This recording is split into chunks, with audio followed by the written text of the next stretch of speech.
Bismillahirrahmanirrahim. Assalamualaikum warahmatullahi wabarakatuh. Waalaikumsalam warahmatullahi wabarakatuh. Alhamdulillah, puji syukur kehadirat Allah Subhanahu wa taala yang mana kita telah diberinya kesehatan, kesempatan sehingga kita pada hari ini dapat mengikuti kegiatan rutin yang mana pada hari ini kita telah dapat berkumpul di rumah Ibu Ahli Bait dalam rangka melaksanakan kegiatan rutin kita. Kedua kali salam beriring salam tak lupa kita hadiahkan kepada Nabi besar Muhammad sallallahu alaihi wasallam. Allahumma sholli ala sayyidina Muhammad wa ala alihi sayyidina Muhammad. Ibu-ibu majelis taklim yang kami hormati, Ibu Ahli Bait yang sangat kami muliakan, pada hari ini ternyata Ibu Ahli Bait sedang sakit. Mudah-mudahan dengan adanya kehadiran kita di rumah Ibu Ahli Bait, maka hendaknya dapat menghibur dan dapat menjadikan obat bagi Ibu Ahli Bait. Semoga disembuhkan dari penyakitnya. Amin. Ibu-ibu, di sini kami akan memberikan materi yaitu tentang manfaat membaca ayat kursi untuk diri sendiri. Jadi kalau kita dalam berwirid tadinya kita membacanya secara bersama-sama, mungkin makmumnya, imamnya, kita menyambung, tetapi ini untuk kita sendiri. Yang mana ayat kursi ini merupakan ayat yang ke-255 dari surat Al-Baqarah yang menjadi surat kedua di dalam Al-Quran. Yang pertama yaitu surat Al-Fatihah dan yang kedua adalah surat Al-Baqarah. Maka di dalam surat Al-Baqarah terdapat ayat kursi yang mana terdapat di ayat 255. Dalam sebuah hadis diriwayatkan oleh Ubay bin Ka'ab, ayat kursi merupakan ayat yang paling utama di dalam Al-Quran. Pada bacaan ayat kursi berisi tentang keesaan serta kekuasaan Allah yang mutlak. Jadi ayat kursi ini dia membahas tentang keesaan Allah, yaitu ada bacaannya Hayyul Qayyum, yaitu artinya Allah itu kekal.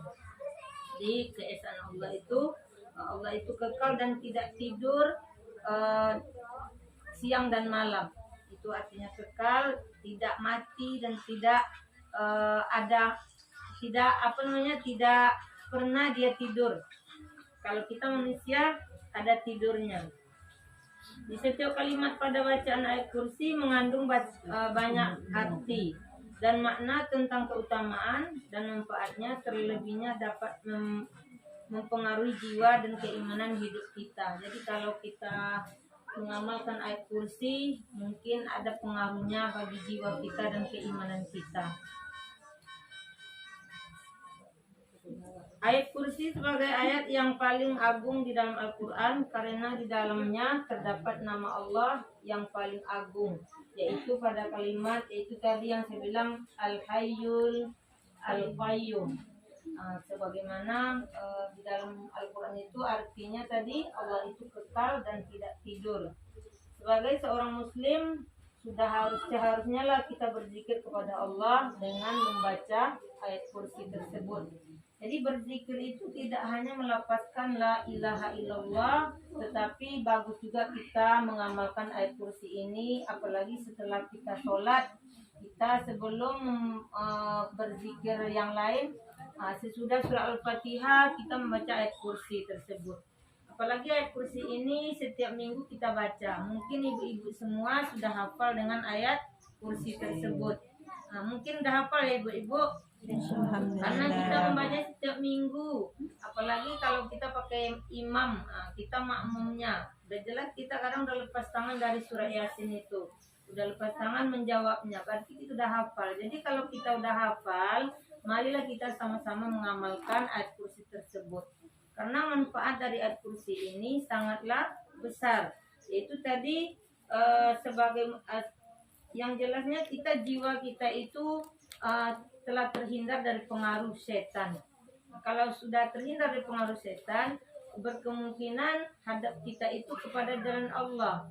Karena setan itulah yang selalu mempengaruhi keinginan-keinginan yang baik bagi kita. Adapun manfaat membaca ayat kursi ini ada beberapa, yaitu kita mendapat perlindungan. Nah, perlindungan itu banyak, dari setan, dari manusia, dan dari binatang buas mungkin, dan juga pengaruh-pengaruh yang lain.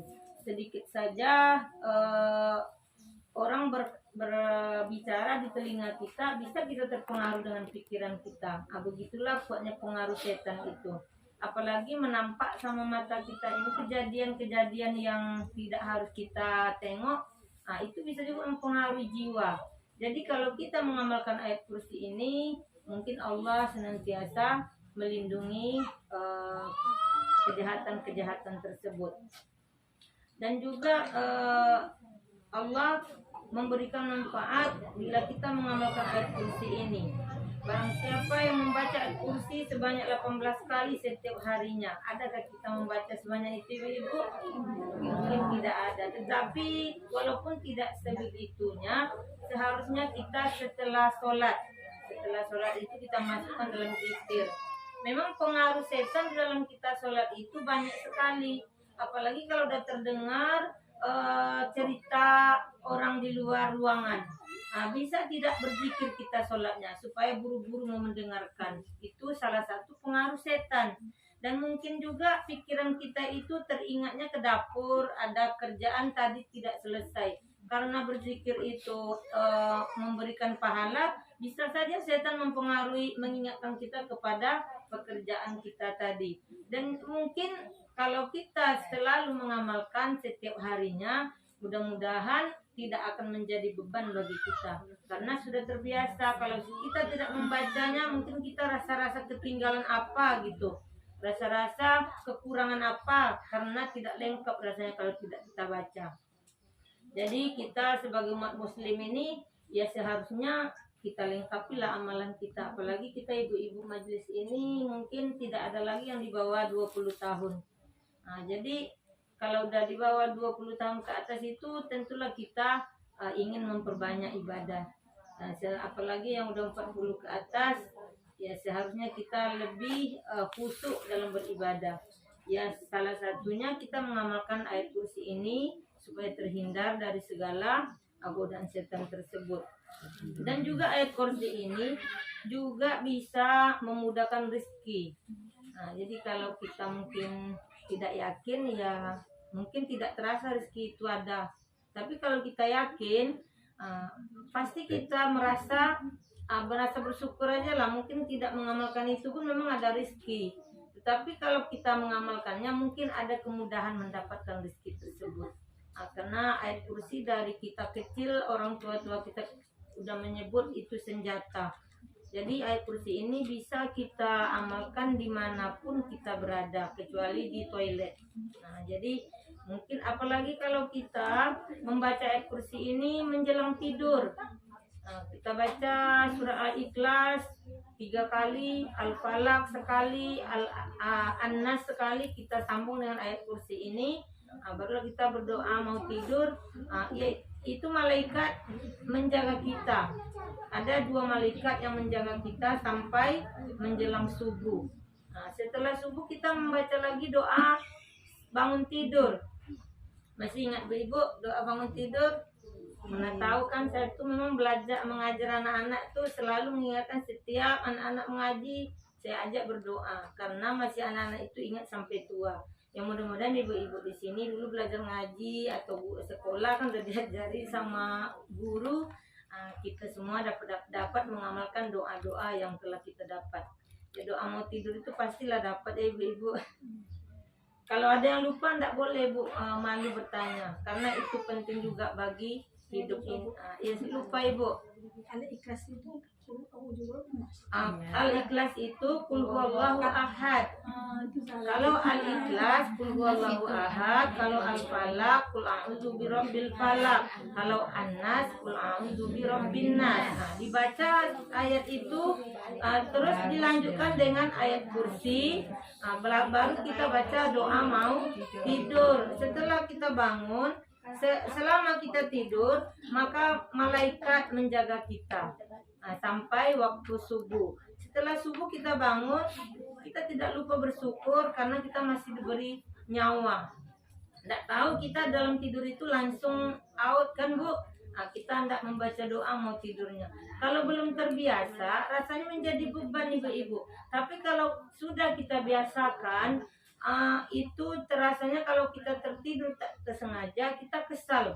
Ya Allah, tidak membaca doa. Karena kita udah terbiasa, jadi rasanya ketinggalan sesuatu. Sama kita mungkin kalau dalam berpakaian ada suatu pakaian yang tidak terkena, yang tidak terlengket di badan, rasanya resah gitu karena tidak tertinggal dia. Apalagi kalau seleting baju itu buka, kita risau kan Bu. Nah, kalau udah terbiasa terbuka memang tidak risau lagi. Tapi kalau sudah terbiasa kita mengamalkan yang ayat kursi, surat-surat pendek tadi, apalagi kita berdoa, insya Allah kita tidak akan merasa berat dengan amalan-amalan tersebut. Jadi manfaat ayat kursi ini, kalau orang tua-tua dulu menyebut, kamu harus menghafal ayat kursi karena ayat itu senjatamu. Karena dia juga menjaga kita dalam perjalanan. Seandainya kita baca mau berjalan. Nah begitulah. Jadi banyak kalimat-kalimat Allah itu yang harus kita pahami, yang harus kita amalkan. Memang ada doa mau keluar rumah, ada doa mau naik kendaraan, tetapi lebih afdal lagi kalau kita tambah dengan ayat-ayat yang ditentukan di dalam Al-Quran tersebut. Jadi mungkin sedikit materi ini mudah-mudahan dapat kita amalkan bersama, menjadi manfaat dalam kehidupan. Dapat hendaknya kita membiasakan, tidak menjadikan beban bagi pikiran kita dalam mengamalkannya, sehingga mendapatkanlah pahala dari Allah Subhanahu wa taala. Ibu-ibu yang dimuliakan Allah, hanya sampai di sini kami mohon maaf lebih dan kurang. Wabillahi taufiq wal hidayah. Wassalamualaikum warahmatullahi wabarakatuh. Waalaikumsalam